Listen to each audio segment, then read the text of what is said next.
Ma chi l'ha disegnato sto carretto? Chi l'ha disegnato? Chi l'ha disegnato? Caputo. A Foto l'hanno fatto.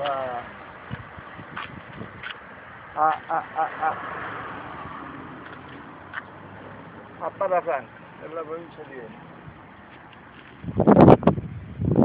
Bello sto cavallo, che è un cavallo arabo? No, è siciliano. San Fratellano? Quasi arabo, è siciliano. I cavalli San Fratellano hanno dell'arabo. E lei ogni mattina esce, si fa passeggiare? Quasi ogni mattina. Bello. È una femmina? È una femmina? Non sapevo. È una femmina? No, un maschio.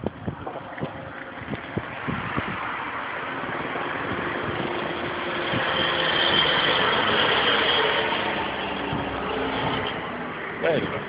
E come mai non va a farlo vedere ai turisti? Per i turisti? No, io vogliono fare le foto le fanno.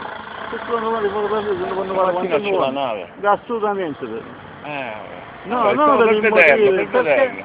se posso piano qua non lo voglio occupare. Ah, certo. Bello.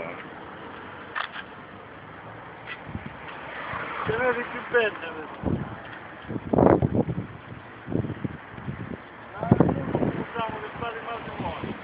Ah sì?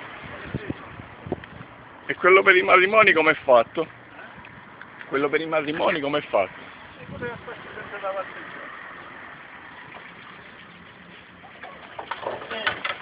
Fammi chiamare. Tu guarda. Anche se non andavo io a mangiare ragazzi. Tutto.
Che era detto che scrive nel video che in Sicilia non c'è solo mare.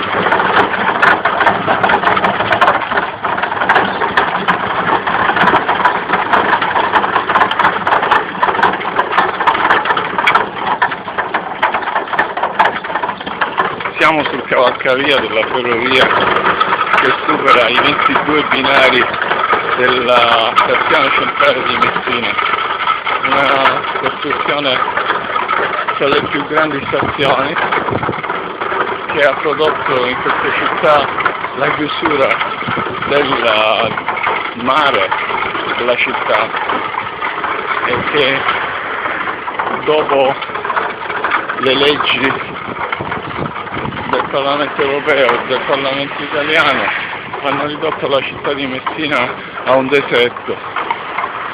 Tutte le merci che venivano qui trasportate e smistate in tutta Europa adesso sono bloccate dalle leggi italiane, gli agrumi, l'ortofrutticolo, la produzione industriale siciliana, a cominciare da quella dello zolfo, quella del sale e tutta la produzione industriale agricola è stata bloccata da questa occupazione italiana che ha portato questa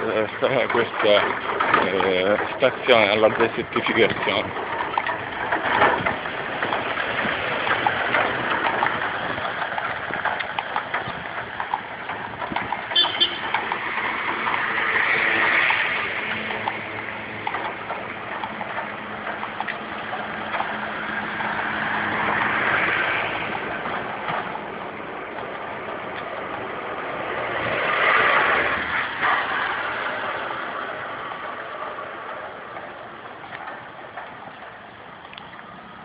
mentre i prodotti siciliani vengono buttati al macero e all'ammasso, i prodotti italiani entrano tranquillamente in Sicilia e vengono venduti in tutti i supermercati secondo le leggi italiane che hanno distrutto la produzione in Sicilia introducendo una serie di regole che hanno impedito lo sviluppo dell'industria in Sicilia.